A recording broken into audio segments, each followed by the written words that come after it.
My name is Daniel Swärd, and I have the great pleasure to welcome Shepard Clark from Orlando. But you have residence both in California and New York, and today you're in the middle. And you're a world champion in the figure skating. And you started out figure skating when you were 3 years old, and now you're a world champion in the black ice, where you create figures on the ice. You go back to the original original style of figure skating. Welcome to a conversation about passion about art, and tell us, why should people try out figure skating? What does it bring to life? What is the essence of it? Daniel, it's a pleasure to be on your show. It's an honor to be on your show, and I think the world of you. Thank you for asking. Um, as a child, I grew up in the deep South in Atlanta, and being a boy, being a male in figure skating wasn't cool. But I recognized that the activity was special. I couldn't put it into words at the time, but I discovered that skating on the ice, figure skating, is a blend of the world's four major art genres. And there's an argument that it may be the most comprehensively artistic activity in the world, the zenith of the Olympic culture, and a legendary stage in Hollywood, an amazing history in the entertainment world. Um, Figure skating is fine, performing, decorative, and recording art all at the same time. I like to call it the jeweled sport, where we dance on a crystal, we're jeweled couture, and compete for gold. So when I speak with skaters and parents and people who are considering being involved in skating, I say this is the greatest activity. I highly recommend it. It's extremely fulfilling, and it's like nothing in the world. Mm. And how much is physics? How much is uh, art? How much is technique? What's the different components of being a great figure skater? What's terrific about this activity is that it's a blend of everything. And there are ways of participating, no matter what age a person is, that are fulfilling and that are noble and rewarding and dignified. And a man or a woman can do it equally, or a boy or a girl. Um, the Olympic culture is a major motivating factor for people. I like to emphasize to those who are participating in the sport that to make oneself the most beautiful skater is probably the most important objective, because the more pleasure is derived from that. But speaking from biomechanics standpoint, what it does for the human body and for the health is like nothing else. People call skating on the ice the fountain of youth. I'm 50, and people can't believe that I'm 50. And I think that the rotating and the circulation of blood to the extremities has something to do with that. It's a bilateral sport, and the highly competitive it kind of isn't, but there are ways of deriving a tremendous amount of biological benefits. Mm. And it's quite expensive to rent an ice rink. Uh, how are you able to live off it? You did it. You won a few tournaments as a young, the Finlandia trophy and the Nebelhorn trophy.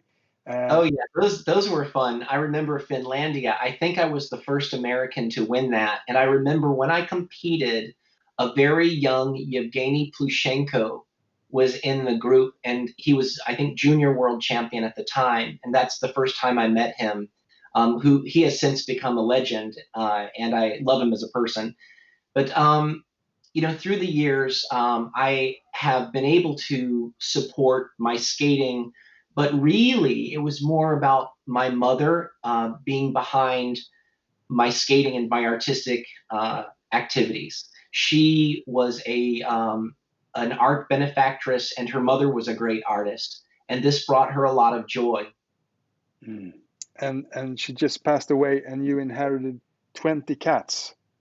So I did. you pass on the torch of life. Yes, the first charity that I was exposed to was the way in which my mother adopted cats. She loved animals. She named me Shepherd. And I got to see her compassion demonstrated in the adoption of cats that weren't ones that typically people wanted. One of her cats is a female Siamese one-eyed cat.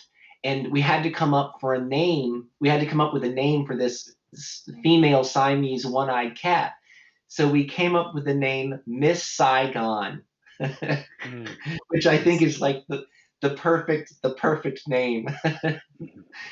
And a friends of yours started a professional and a gold medalist started a new tournament, the World Figure Championship title, Yes. to take the art back into the sport. Absolutely. I appreciate what's being done at the World Championships and the Olympic Games today, the skaters coming up today. I have huge respect for what they're able to accomplish. What's important is to preserve the namesake of the sport, which goes back hundreds of years. Skating has a much richer and longer history than people realize. So out of Lake Placid, the World Figure Sports Society, which was founded by Karen Cortland Kelly and Patrick Kelly. Their family is a skating dynasty unlike any in history. And they got together with Dorothy Hamill, Dick Button, Trixie Schuba, and a lot of other icons, legends in the sport. They created a black surface of ice like the old lakes. And they created an atmosphere originating out of Lake Placid where we would do the figures, which had been done for hundreds of years. They created the most comprehensive and difficult figure competition ever staged that culminates in a skating routine for up to 5 minutes where you can skate to whatever it is that you are inspired, and to create moving sculpture, to create the greatest artists on the ice, the greatest skating artists in the world. So people who were producing the World Professional Championships, they took the old trophy from World Pro and they donated it to World Figure Sport for the World Figure Championships. And this evolvement in our sport to maintain its history is extraordinarily important and is providing something that is certainly needed. And before you jumped up into the air, but now you sharpen the ice instead. Tell us about the technique and how you came to win the trophy. When I first was invited to skate in World Figure Championships, the initial thought I had was, this is irresistible and impossible. And my first instinct was to say yes. And I stepped away from the computer and I had to think about it because I hadn't done figures for many years. It was about 26 years. And so I said, I have to do this. As a child, I was not very good at figures. In fact, I was terrible at figures. As a small child, I didn't know how to concentrate. And these figures are designs. You have to skate on one foot or the other. And if the other foot goes down, you get last. I mean, it's like your career's over. So it's the most nerve-wracking thing to try to trace that one little line that's a millimeter wide, and balance. So there's a standard in figures where you'll never reach perfection. It's impossible, but it's a degree of excellence. And when I first started learning figures, I hated them and I didn't understand them. I liked to jump and spin and skate to music, but I didn't understand the origin and the namesake of the sport. And so I was so bad that when I took a test, the judges wouldn't let me finish the test. They'd send me off of the ice. That's how bad I was. So I began to draw the figures on paper, and I used an art training technique on paper to perfect the designs on paper. And I moved as a 12-year-old to work with the top skating coaches in the world. Then through the next 4 years, I was starting to dominate in figures. I had extremely strong figures. And about a year or two later, they separated the figures from the free skating. So this part of skating, there's unfinished business. And I looked at this opportunity to bring my career full circle, if you will. And I put everything into it. And I knew as I started skating at the time, each day these have to get better. They have to get better, and they did. So when I'm in my mid 40s and now I'm 50, to be able to skate and be involved in figure skating at this point of my life, I'm basically an anomaly in the sport. And I thank God for that. Hmm. And can you tell us about the history of figure skating? You told about the P.T. Barnum before. Was in there. Well, I love the history. Well, the sport, they say it's the oldest form of human powered transportation where people would propel themselves on bone, reindeer bone, across ice surfaces. And I believe National Geographic did a program about that, and that the figures were started hundreds of years ago. The metal blade may go back 800 years or more. So the actual patterns, people could see a line on the ice, and they begin to experiment, creating pictures and designs. And our jumps and spins came from this line that was created when they would put their weight into the ice. So that's the origin of the figures. And most people don't realize this, but an American man named Jackson Haynes in the 1860s was really the first man to cultivate what we know today as figure skating to music. He was a ballet dancer, a roller skater, and an ice skater who worked for P.T. Barnum, and he wasn't really accepted in America. So he moved to Vienna, Austria, and he founded what was the first figure skating group where people would skate with a balletic style to music. And the man passed away at 35 years old. So the founder of our sport, most people would be surprised. It was not a woman or some prima ballerina. It actually was an American man. Mm.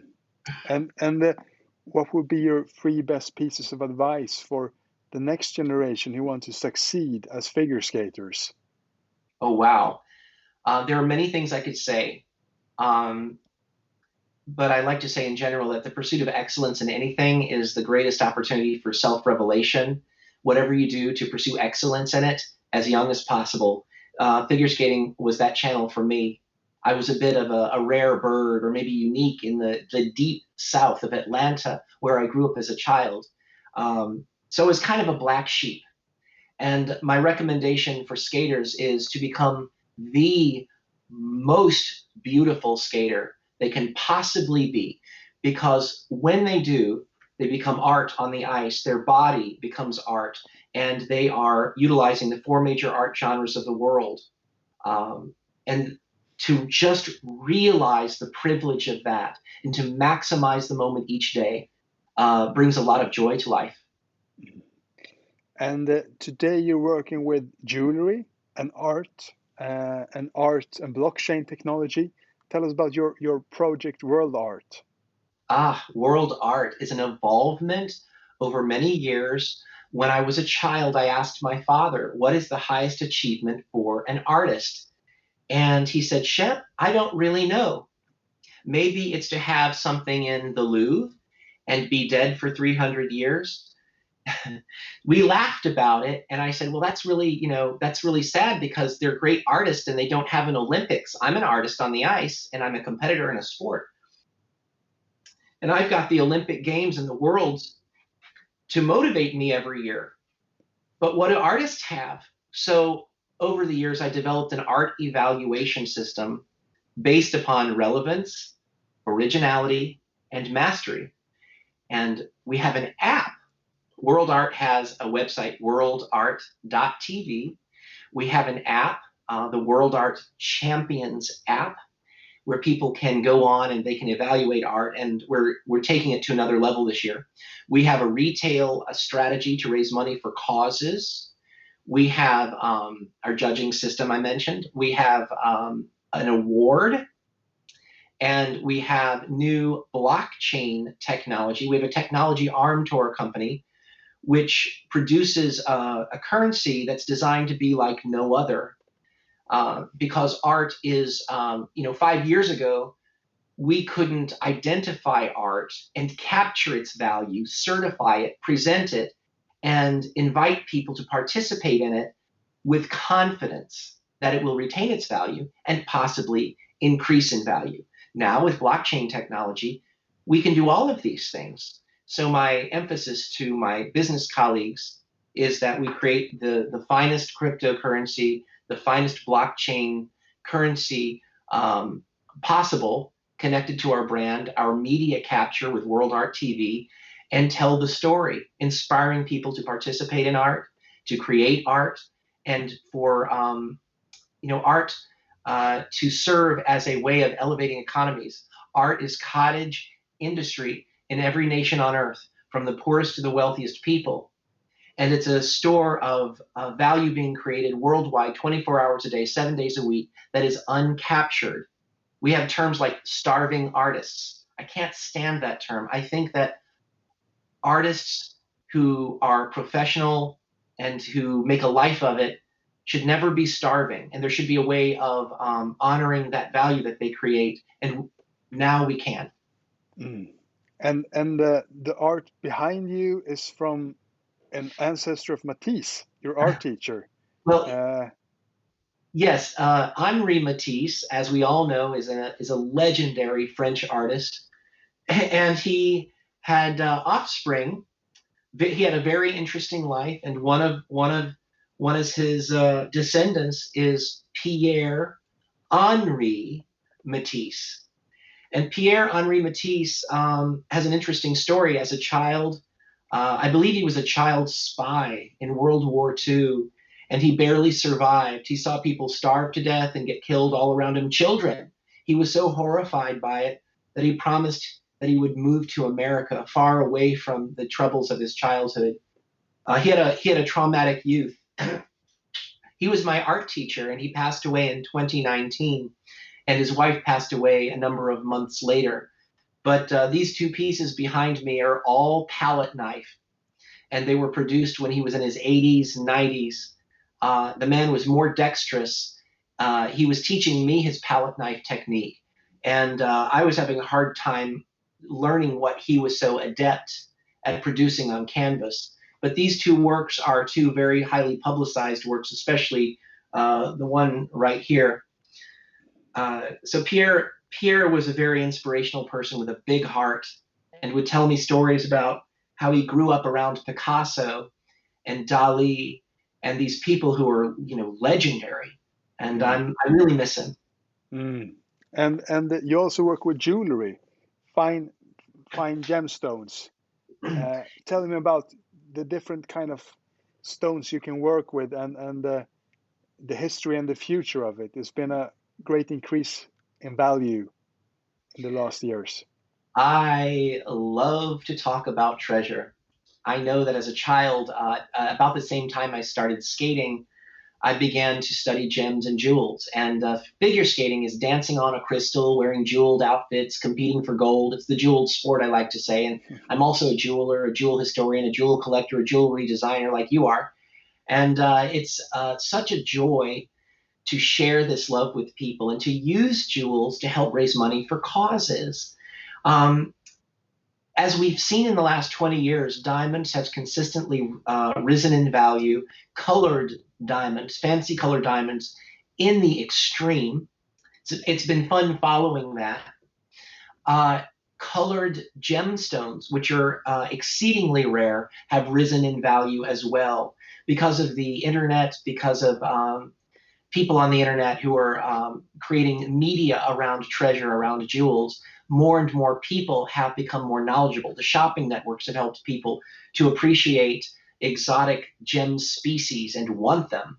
So we have a signature gem for world art. And our signature gem is extremely historic. It goes back over 4,000 or 5,000 years of history. It's the amethyst. And the amethyst was my mother's birthstone and my grandmother's and mine, associated with our births. It's our family gem. It's the gem of royalty, the gem of artists, the gem of sobriety, the gem of dreams, of intellect. It's the 12th foundation stone in heaven in the Bible. It is also a gem that is like Leonardo da Vinci in his writings actually said that amethyst increases the intellect and dispels evil. That's saying Fantastic. a lot. So if he said that, you know, It's it's so we have a collection called the Royal Family Crown Jewels Kingdom Collection, which we use because this gem is the king, the gem of royalty. And in the British crown jewels, if you look at the imperial scepter, it has the biggest white diamond in the world. And above the Cullinan One, the great star of Africa, it's 530.2 carats. It's a pear shape. It's giant. Above that is an amethyst surmounted by a cross. And I like to tell people, I say, this is a very, very historic and special gem. It comes in a variety of qualities that all people can collect. It's an affordable luxury that straight out of the ground without any treatment process is unlike anything else that purple. So we love working with it. fantastic. Shepard, we wish you the best of luck on your journey on the black ice for the years to come, and warm thank you for your generous advice. It's my pleasure, Daniel. Thank you for having me on the show.